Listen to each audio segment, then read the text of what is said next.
नमस्कार दोस्तों, कैसे हैं आप सब लोग। पिछली क्लास में हमने बात की थी गवर्नर जनरल के बारे में, जिसके अंतर्गत हमने बताया था Warren Hastings, Cornwallis and John Shore के बारे में। मैंने आपको बताया था 1772 में वॉरेन हेस्टिंग की पोस्टिंग हुई एज अ बंगाल के गवर्नर। इसके बाद 1773 में रेगुलेटिंग एक्ट पारित किया गया, जिसके बाद 1774 में 1774 में वॉरेन हेस्टिंग को बंगाल का गवर्नर जनरल नियुक्त किया गया। जिसके बाद 1784 में पिट्स इंडिया एक्ट पारित हुआ, जिसके तहत कहा गया कि जो मद्रास एवं बॉम्बे के जो प्रांत हैं या उनके गवर्नर जो हैं वो बंगाल के गवर्नर जनरल के अधीन माने जाएंगे। अर्थात बंगाल के गवर्नर जनरल जो है वो सर्वोच्च पद होगा ईस्ट इंडिया कंपनी का भारत में। जिसके तहत पहले गवर्नर जनरल जो होंगे वो वॉरेन हेस्टिंग थे, दूसरे मैंने आपको बताया था कॉर्नवालिस, तीसरे थे जॉन सॉरे। ध्यान रखने वाली बात यह है कि ये जो गवर्नर जनरल हैं वो बंगाल के गवर्नर जनरल हैं। जैसे जैसे कंपनी का साम्राज्य विस्तार होगा उसके बाद जब ये पूरे भारत में इनका साम्राज्य विस्तारित हो जाएगा तब ये कहलाए जाएंगे भारत के गवर्नर जनरल। अभी इनका साम्राज्य जो है वो बंगाल, बॉम्बे एवं मद्रास के क्षेत्रों के आसपास तक सीमित है। अब हम बात करेंगे आज के गवर्नर, चौथे गवर्नर जनरल जो हैं बंगाल के, वो है वेलेस्ली, जिनका कार्यकाल है 1798 से 1805 के मध्य, अर्थात 7 वर्षों तक इनका कार्यकाल रहा। साथ ही साथ हम देख लेते हैं कि वेलेस्ली जब आए थे तो वैश्विक परिस्थितियां कैसी थीं। एक्चुअली उस समय जो है 1798 के आसपास ब्रिटेन और फ्रांस के बीच में एक वॉर चल रहा था, तनातनी। आपने नाम सुना होगा नेपोलियन का। नेपोलियन अपने विजय अभियान पर निकला हुआ था। 1798 के आसपास वह इजिप्ट तक या मिस्र तक पहुंच गया था। तब ईस्ट इंडिया कंपनी को इंडिया में लगता था अगर वो इसी तरीके से आगे बढ़ता रहा तो किसी ना किसी दिन वो ईस्ट इंडिया कंपनी के लिए खतरा बन जाएगा, अर्थात भारतीय उपनिवेश तक उसकी पहुंच हो जाएगी। इसी संदर्भ में वेलेस्ली ने भारत में साम्राज्य विस्तार हेतु सहायक संधि प्रणाली की शुरुआत की।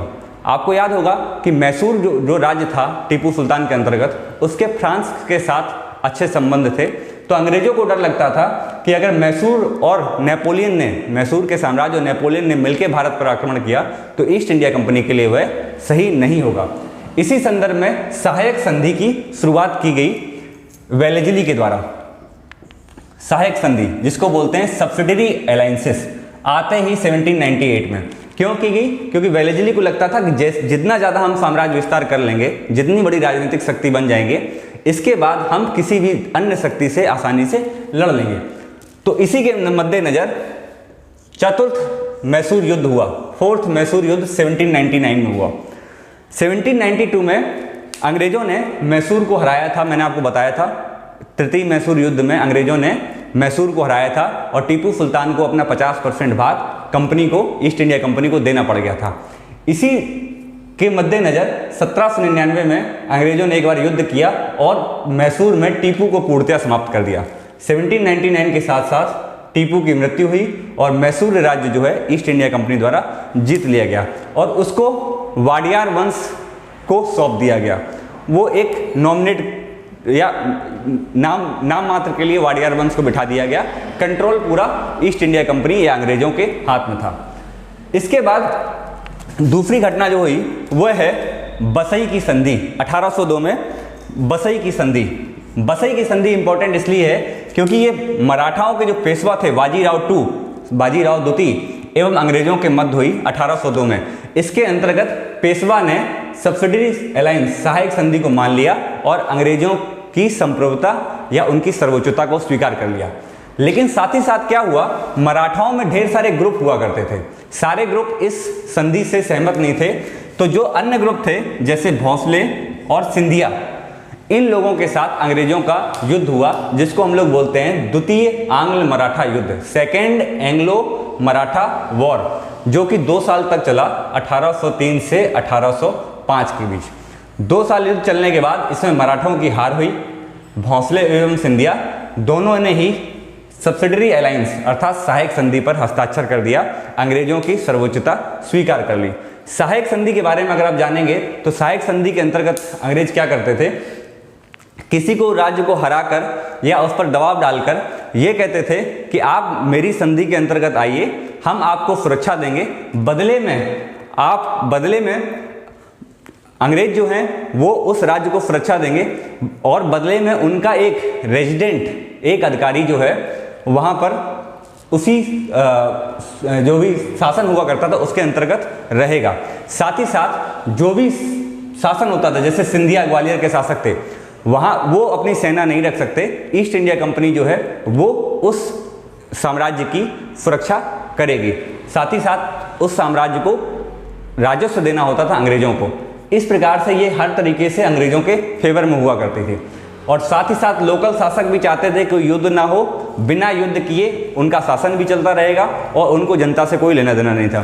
तो इस प्रकार से क्या होता था कि अंग्रेज जो हैं सुरक्षा की गारंटी लेते थे, अपना रेजिडेंट वहाँ नियुक्त करते थे। साथ ही साथ एक चीज़ और थी सहायक संधि के अंतर्गत कि कोई भी जो भी लोकल किंगडम है, स्थानीय सरकार है या शासन है, जो भी नवाब का या महाराजा का, वह अपने विदेशी संबंध या पड़ोसी राज्यों के साथ संबंध खुद डिसाइड नहीं कर सकता। ईस्ट इंडिया कंपनी के पास वह अधिकार था कि वह उसके विदेशी संबंध डिसाइड करे, क्योंकि संप्रभुता जो थी वो कंपनी के पास पहुंच चुकी थी।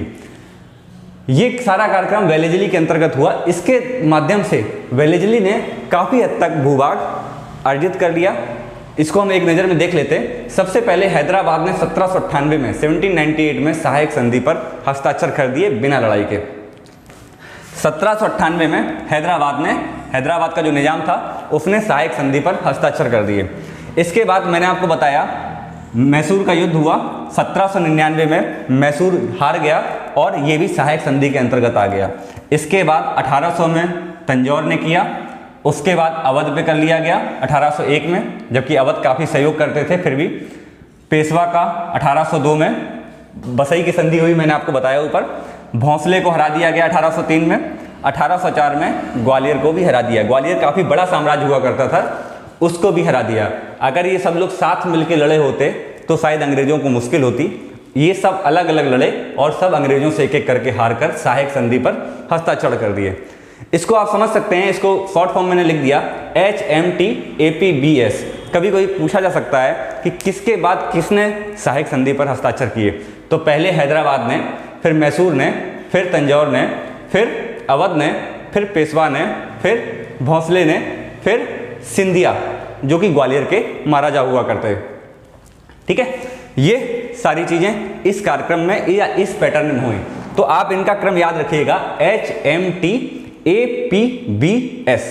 ओके, इसके बाद हम बात करते हैं कि वेलेजली ने और क्या काम किए। वेलेजली जैसे ही 1798 में आए थे, सबसे पहले जानते थे कि अगर कुछ भी काम करना है तो लोगों में जागरूकता नहीं होनी चाहिए। तो उन्होंने क्या किया, 1799 में सबसे पहले प्रेस पर प्रतिबंध कर दिया। Censorship of press act 1799 Wellesley के द्वारा लाया गया। ये इंपॉर्टेंट है। सेंसरशिप ऑफ प्रेस एक्ट 1799 में लाया गया और प्रेस पर प्रतिबंध लगा दिया गया, जिससे क्या हो, लोगों में बिल्कुल भी जागरूकता ना पहुंच पाए कि लोग क्या कर रहे हैं। यहां मैं आपको एक चीज और बताना चाहूंगा जो लास्ट क्लास में नहीं बताया, कि सबसे पहले कोई भी अगर प्रकाशन हुआ तो 1780 में 1780 में बंगाल गजट नाम का अखबार प्रकाशित किया गया था। जिन्होंने किया था उनका नाम था जेम्स हिक्की। ठीक है, जेम्स हिक्की द्वारा बंगाल गजट प्रकाशित किया जाता था। यह पहला अखबार था जिसको भारत में माना जाता है। इसके बाद ढेर सारे और पत्र पत्रिकाएं छपनी शुरू हुई। सारी पत्र पत्रिकाओं पर सेंसरशिप लगा दी गई। किसके द्वारा? वेलेजली के द्वारा, सेंसरशिप ऑफ प्रेस एक्ट 1799 के द्वारा। ये 1799 में हुआ। इसके बाद मैंने आपको बताया कि वेलेजली बहुत ज़्यादा ही चतुर था, उसे पता था कैसे भारत में राजनीतिक विस्तार करना है। तो उसने क्या किया, 1800 में फोर्ट विलियम कॉलेज की स्थापना की। फोर्ट विलियम कॉलेज की स्थापना की। क्योंकि वो चाहता था कि सिविल सेवकों को प्रशिक्षण दिया जाए। अगर आप उनको ट्रेन कर दोगे तो वो आपके अनुसार काम करेंगे और आपकी मदद करेंगे। तो फोर्ट विलियम कॉलेज में सिविल सेवकों के प्रशिक्षण हेतु सन 1800 में फोर्ट विलियम कॉलेज की उसने स्थापना की। हालांकि यहाँ पर पढ़ाई नहीं हो पा रही थी, क्योंकि ज़्यादातर सिविल सेवक जो थे उनका जो प्रशिक्षण होता था वो हेलीबरी में होता था। ब्रिटेन में एक जगह है, मैं आपको लिख दे रहा हूँ, हेलीबरी।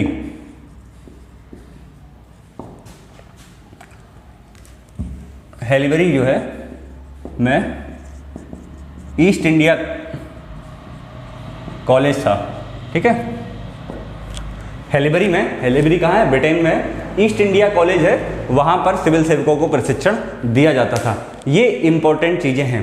साथ ही साथ वेलेजली ने क्या किया, मद्रास प्रेसिडेंसी जिसमें 1798 तक श्रीलंका भी आता था, उसमें क्या किया, मद्रास जितने भी इसने क्षेत्र जीते थे साउथ में, कर्नाटक और मैसूर का जो क्षेत्र था, कर्नाटक जो क्षेत्र है वो अलग है, आज का कर्नाटक अलग है। जब आप इतिहास को पढ़ेंगे डिटेल में तो आपको पता चल जाएगा। तो कर्नाटक वॉर से जितना युद्ध जो कर्नाटक वॉर से जितना क्षेत्र जीता था और जो मैसूर से जितना क्षेत्र जीता था उसको मद्रास प्रेसिडेंसी में इंक्लूड कर दिया। वेलेजली जो था वह अपने आप को बंगाल टाइगर मानता था, वह अपने आप खुद को बंगाल टाइगर बोलता था और इसलिए उसने सारा इतना साम्राज्य विस्तारित कर दिया और ईस्ट इंडिया कंपनी को एक बहुत बड़ी बढ़त भारत में दिलाई। लगभग पूरे भारत में ईस्ट इंडिया कंपनी का विस्तार हो गया था। इसके बाद एक नए गवर्नर जनरल आए 1805 में, जिनका नाम था जॉर्ज वॉरलो। 1805 से 1807 2 साल के लिए रहे। यहाँ देखिए आप, 1805 से 1807 2 साल के लिए जॉर्ज वॉरलो का कार्यकाल था। इनके कार्यकाल में कुछ खास नहीं हुआ, लेकिन एक विद्रोह हुआ था, रिवोल्ट हुआ था जो बहुत ज़्यादा इंपॉर्टेंट है। वह था वेल्लोर विद्रोह 1806 में। 1806 में ये एक प्रकार का पहला विद्रोह था जो भी भारतीय सिपाहियों द्वारा किया गया था। भारतीय सिपाहियों द्वारा पहला बड़ा विद्रोह किया गया 1806 में, जिसको बोलते हैं वेल्लोर विद्रोह, ठीक है, वेल्लोर रिवोल्ट। इसमें हुआ क्या था, छोटा सा बता दे रहा हूँ आपको, कि जो भी भारतीय सिपाही हुआ करते थे, हिंदू थे, मुस्लिम थे, तो हुआ क्या, हिंदू सिपाहियों को बोला गया कि आप तिलक नहीं लगाएंगे, ठीक है, और मुस्लिम सिपाहियों से कहा गया कि आपको सेविंग करनी ही पड़ेगी, मतलब आप दाढ़ी नहीं रख सकते। इसी कारण बस सिपाहियों में रोष था और उन्होंने विद्रोह कर दिया। हालांकि इस विद्रोह का दमन कर दिया गया था। तो वेल्लोर विद्रोह कब हुआ था, तो वो 1806 में हुआ। आप जानते हैं कि यूपीएससी, एसएससी या किसी भी एग्जाम में कालानुक्रम मतलब समय के अनुसार जो भी कार्यक्रम हुए हैं, जो भी घटनाएं हुई हैं, उनको पूछते हैं। इसलिए ये याद रखने वाली चीज़ है कि वेल्लोर विद्रोह कब हुआ था, वह था 1806 में। उस समय गवर्नर जनरल कौन थे, वो थे जॉर्ज वॉरलो। 6वें गवर्नर जनरल जो हमारे हैं इसी क्रम में, बंगाल के गवर्नर जनरल जो हैं, वह है लॉर्ड मिंटो। मैंने 1 इसलिए लिखा यहाँ पर, लॉर्ड मिंटो 1, क्योंकि एग्जैक्ट 100 साल बाद एक और लॉर्ड मिंटो आएंगे वायसराय के रूप में, 100 साल बाद, करीब 1906-7 के आसपास, ठीक है। तो अभी जो है उनको लॉर्ड मिंटो 1 बोलते हैं। 1807 से 1813 6 वर्ष के लिए इनका कार्यकाल था। खास बात ये थी कि वेलेजली ने विस्तार अपना काफ़ी ज़्यादा कर दिया था, मराठा, अवध, राजपूत, वहाँ तक इनका कार्यकाल सब कुछ पहुँच चुका था। तो लॉर्ड मिंटो जब आए तो इन्होंने क्या किया, रणजीत सिंह जो कि पंजाब के शासक हुआ करते थे, उनके साथ अमृतसर की संधि की। याद रखिएगा, इंपॉर्टेंट है। महाराजा रणजीत सिंह जो थे वह बहुत एक महत्वपूर्ण शासक हैं, जिन्होंने पंजाब की किंगडम को एक पूरा बड़ा क्षेत्र में कन्वर्ट किया, अलग अलग डिवाइड हुआ करती थी, और उसको जब बड़ा किया, एक अत्याधुनिक सेना रखी, तो ईस्ट इंडिया कंपनी को भी लगता था इनसे लड़के कोई फायदा नहीं होगा। तो ईस्ट इंडिया कंपनी के लॉर्ड मिंटो ने रंजीत सिंह के साथ अमृतसर की संधि की और कहा कि जो सतलज नदी जो है, सतलज, आप ज्योग्राफी में पढ़े होंगे, सतलज नदी जो है, सतलज नदी, उसके पूर्व में रणजीत सिंह कोई विस्तार नहीं करेंगे। साथ ही साथ इस सतलज नदी के पश्चिम में ईस्ट इंडिया कंपनी कोई विस्तार नहीं करेगी। अर्थात सतलज नदी जो है वो सीमा बन गई, ईस्ट इंडिया कंपनी उधर नहीं जाएगी और रणजीत सिंह इधर नहीं आएंगे। माना जाता है रणजीत सिंह की सेना जो है उस समय एक अत्याधुनिक सेना मानी जाती थी, इसलिए ये संधि हो गई और दोनों लोग के बीच में सहमति हो गई अमृतसर की संधि के साथ कि दोनों लोग एक दूसरे की सीमा में नहीं आएंगे। इस प्रकार से पंजाब सुरक्षित बना रहा। साथ ही साथ इनके कार्यकाल के अंतिम दिनों में 1813 में चार्टर एक्ट आया था। मैंने आपको बताया था 1893 का चार्टर एक्ट 20 साल के लिए कंपनी का एकाधिकार बढ़ा था। अब 1813 में एग्जैक्ट 20 साल बाद चार्टर एक्ट आएगा। यहाँ देखिएगा 20-20 साल पे चार्टर एक्ट आएंगे। इन्हीं के कार्यकाल में चार्टर एक्ट आया 1813। चार्टर एक्ट को हम अलग से पढ़ेंगे जब हम संवैधानिक विकास पढ़ेंगे भारत में कैसे हुआ, लेकिन कुछ 3 पॉइंट मैं आपको बता दे रहा हूँ। इस चार्टर एक्ट के तहत क्या थे कि व्यापारिक एकाधिकार को समाप्त कर दिया गया। ठीक है, जो कंपनी का जो ट्रेड मोनोपोली थी कि सिर्फ कंपनी ही यहां पर व्यापार कर सकती, उसको खत्म कर दिया गया। सिर्फ एक एक्सेप्शन रखा गया कि भारत में चाय का जो व्यापार होगा वह सिर्फ कंपनी करेगी, मतलब जितना भी चाय का ट्रेड होगा वह सिर्फ ईस्ट इंडिया कंपनी करेगी। साथ ही साथ जो भी चीन के साथ व्यापार होगा, चीन के साथ व्यापार जो है वो ईस्ट इंडिया कंपनी करेगी। व्यापारिक एकाधिकार समाप्त हो गया चीन एवं चाय को छोड़कर। भारत में चाय का जितना भी व्यापार होगा वह ईस्ट इंडिया कंपनी के द्वारा होगा। साथ ही साथ बोला गया कि शिक्षा के लिए प्रतिवर्ष 1 लाख रुपए खर्च किए जाएंगे। बोला गया, हुए या नहीं हुए मुझे नहीं पता या किसी को नहीं पता। शिक्षा के लिए 1 लाख रुपए, अगर उस समय अगर 1 लाख रुपए प्रतिवर्ष अगर खर्च कर दिए गए होते तब आप सोचते कि भारत में शिक्षा की स्थिति कितनी बेहतर होती। ये सिर्फ बोला गया था लेकिन हुआ कभी नहीं। साथ ही साथ ये पहली बार कहा गया, पहली बार ऐसा बोला गया कि क्राउन की स्थिति सर्वोच्च है। मीन्स जो ब्रिटेन के जो प्रिंस हैं या जो भी महारानी हैं उनकी स्थिति सर्वोच्च है। मतलब ईस्ट इंडिया कंपनी सर्वोच्च नहीं है, सर्वोच्च कौन है? क्राउन, जो साम्राज्ञी हैं वो सर्वोच्च हैं। पहली बार स्पष्ट किया गया। इससे पहले ईस्ट इंडिया कंपनी ही सारा काम करती थी। मैंने आपको बताया था कि जैसे जैसे ईस्ट इंडिया कंपनी का प्रसार हुआ राजनीतिक, वहाँ की सरकार ने उसको रेगुलेट करने के लिए पहले रेगुलेटिंग एक्ट लेके आए, फिर चार्टर एक्ट लेके आए। अब ये चार्टर एक्ट के माध्यम से धीमे धीमे कंपनी पर शिकंजा कसता जाएगा और ब्रिटेन की सरकार प्रत्यक्ष रूप में कंट्रोल लेती रहेगी। 1857 के बाद आप यही देखेंगे। तब लॉर्ड मिंटो के कार्यकाल में ये 2 काम हुए।